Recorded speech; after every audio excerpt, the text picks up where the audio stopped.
Hey guys, welcome back. I hope you're having an amazing day. Let's get right into the stories. The first one is an entitled people story. My name is Emily, and I want to share with you the whole story of what happened when we clashed with our local homeowner association. It all started when my husband was diagnosed with multiple sclerosis, a condition that gradually deteriorated his mobility to the point where he required a wheelchair to get around. We knew that we needed to make significant changes to our home to accommodate his needs, which we did by installing ramps, widening doorways, and adding a lift to the stairs. However, we ran into a problem when it came to storing his wheelchair. Our garage was cluttered, and there was no room inside the house, so we decided to store it in the garage with the door open to let the air circulate. Little did we know that this decision would lead to a months-long battle with our homeowner association. It all started when we received a notice from the homeowner association demanding that we remove the wheelchair from our garage. The notice cited a rule that stated that garages could only be used for parking vehicles and storage, not for personal items. We were surprised by this demand, and we tried to explain our situation to the homeowner association. We told them about my husband's condition and how we needed to store the wheelchair in the garage. However, the homeowner association was unyielding. They told us that the rule was clear and that we needed to comply. They started fining us every day for violating their rules, and the fines quickly piled up. We felt like we were being bullied, and we knew we had to fight back. We hired a lawyer, and we decided to sue the homeowner association for discrimination against disabled people.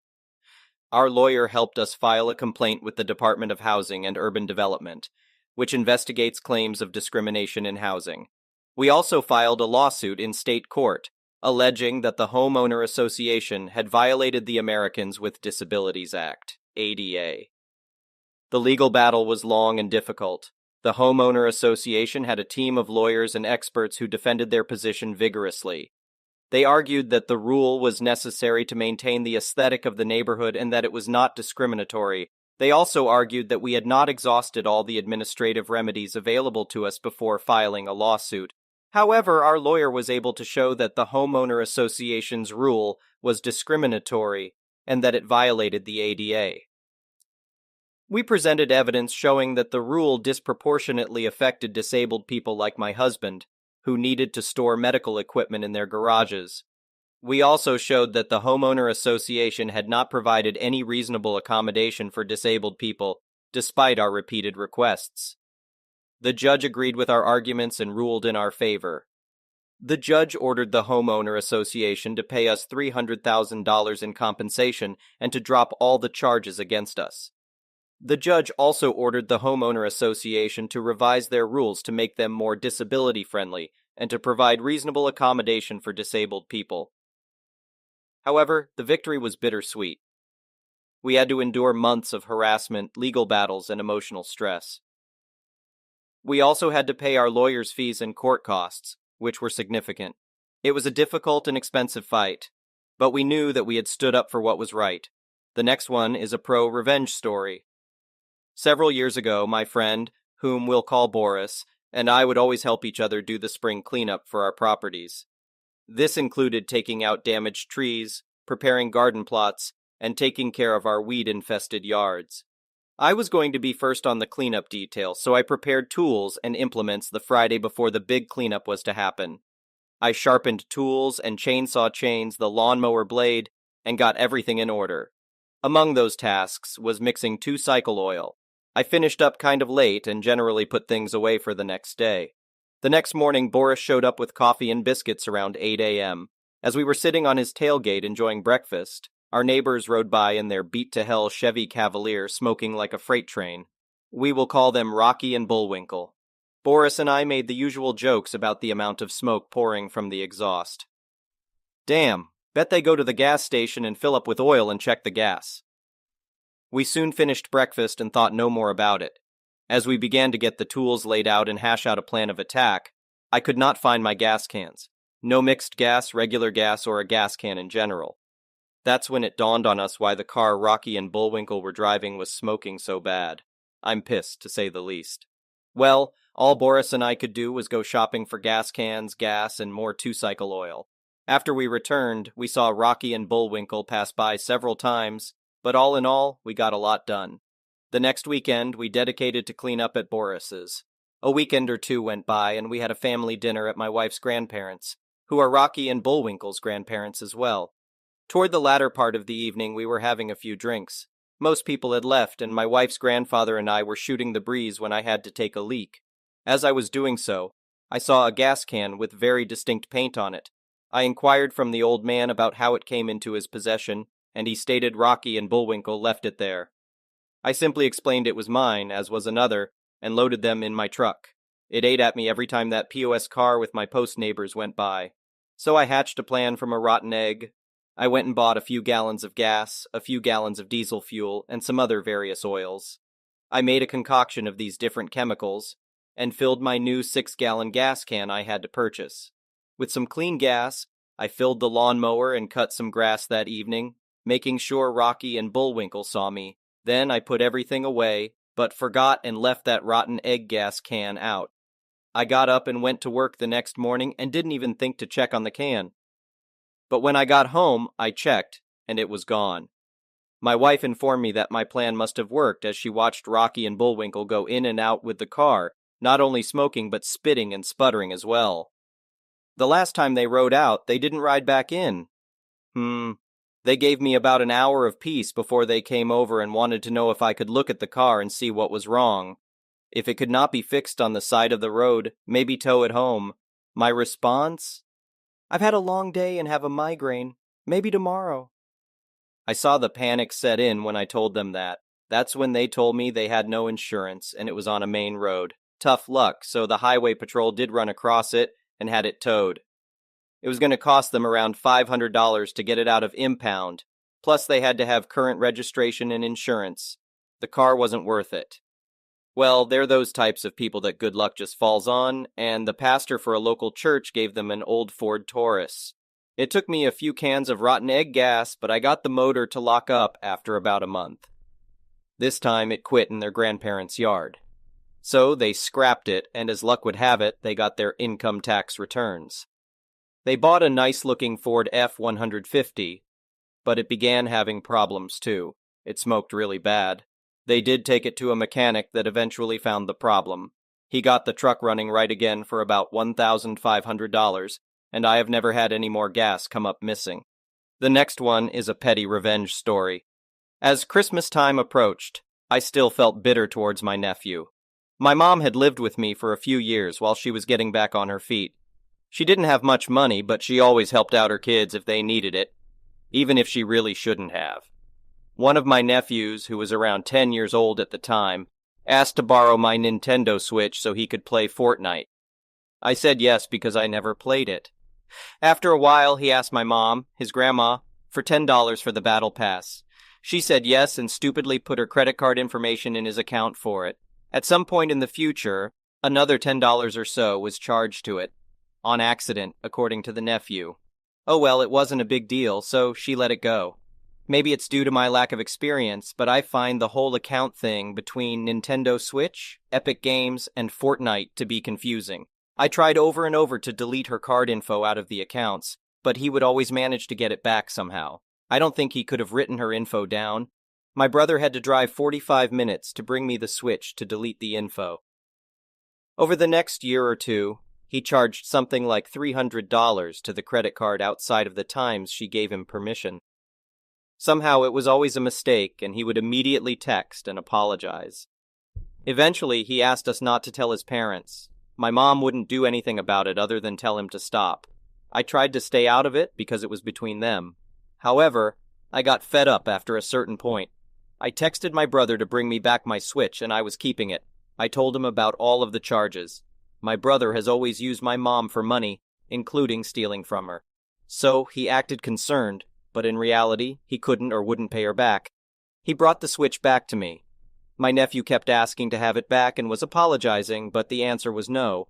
That wasn't enough for me.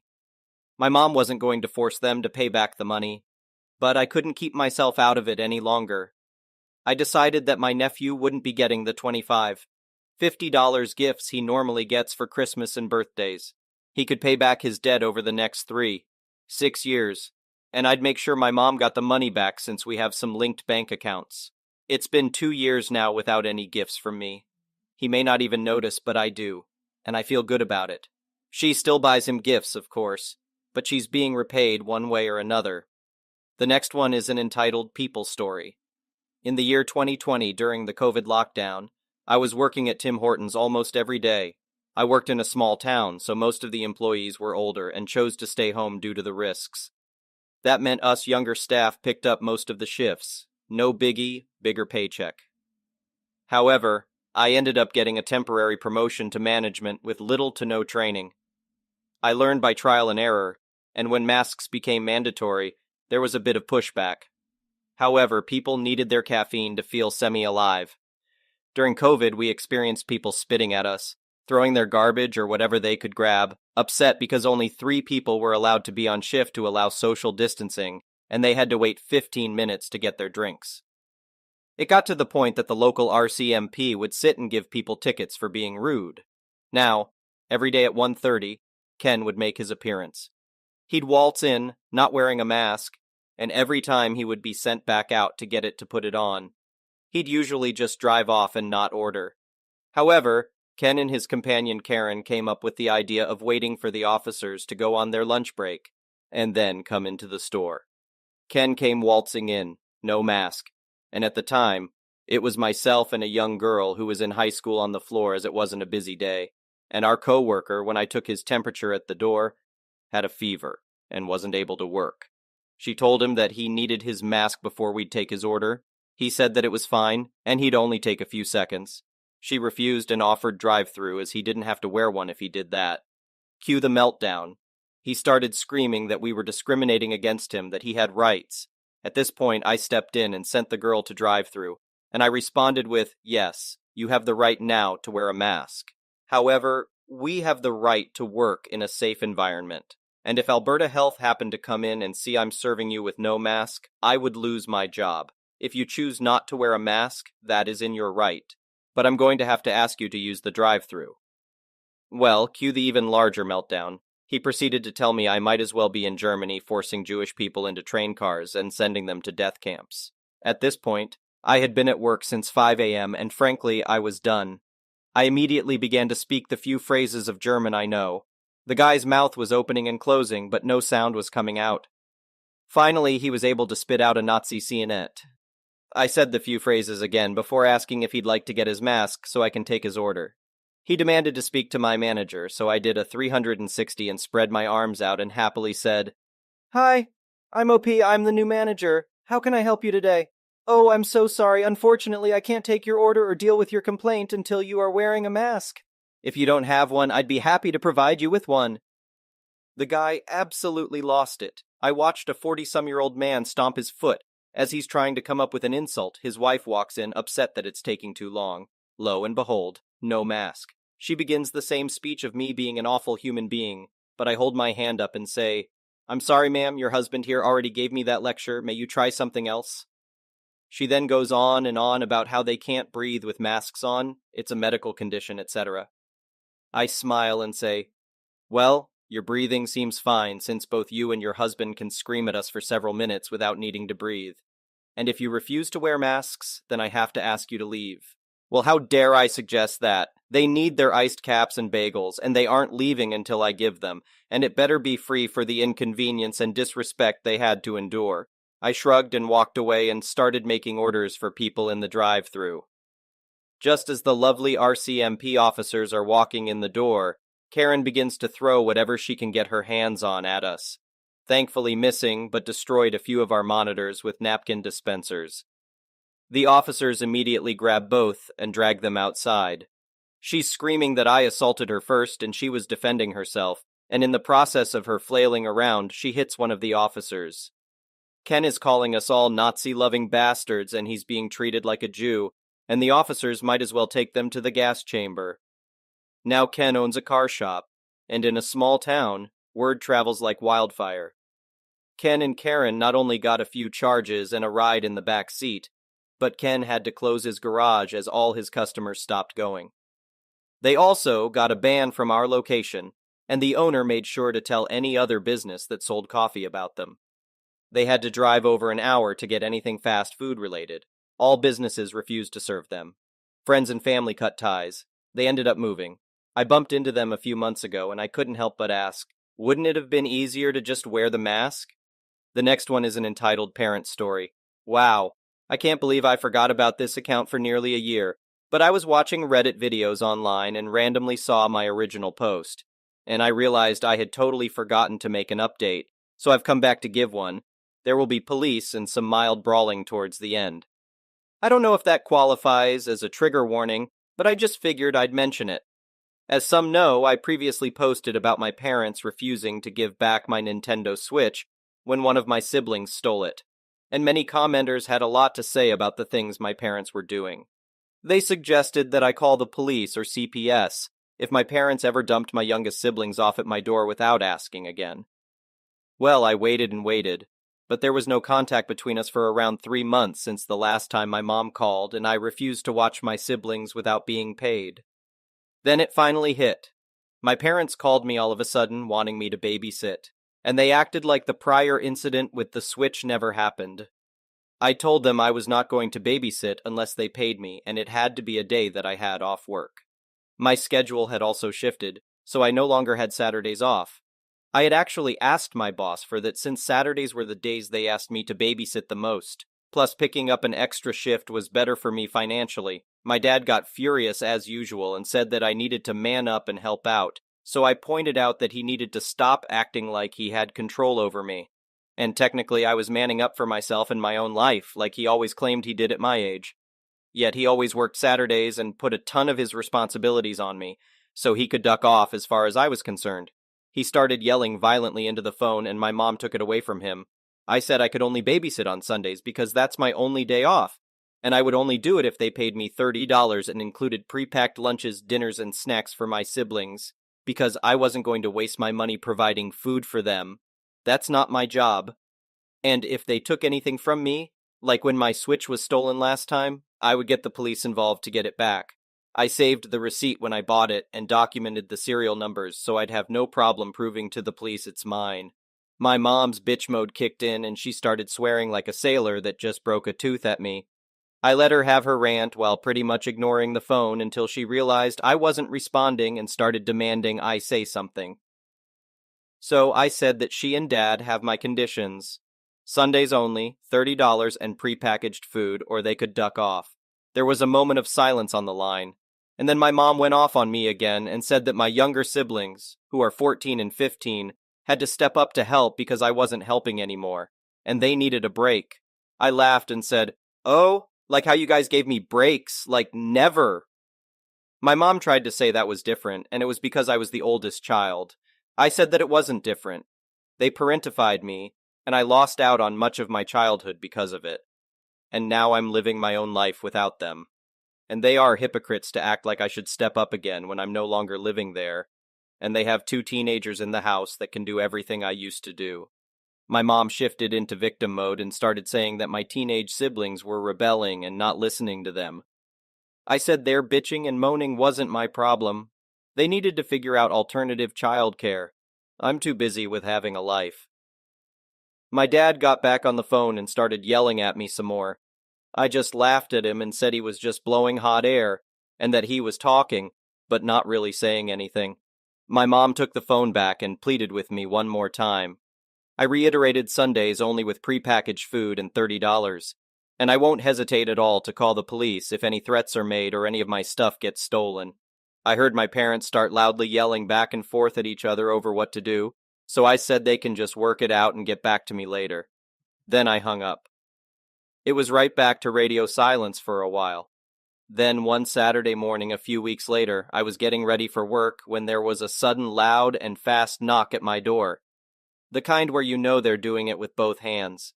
My mom's done that for years as her knocking trademark to let me know she was there. And she knows I know the sound of it very well. And the knocking was followed by what sounded like someone loudly running down the corridor. I listened through the door and could hear my 2 youngest siblings bickering with each other and tapping on the door themselves. My mother just left them outside the door and ran. But because of all the warnings I got in my last post, I had a simple plan for this. I just opened my window, climbed out, and simply walked away. My apartment is on the ground level all the way at the end of the building, and I can climb out the window I have there easily by just pulling the screen out. I called one of my neighbors that lives a few doors down. She's a sweet old lady that likes kids, and I gave her the rundown.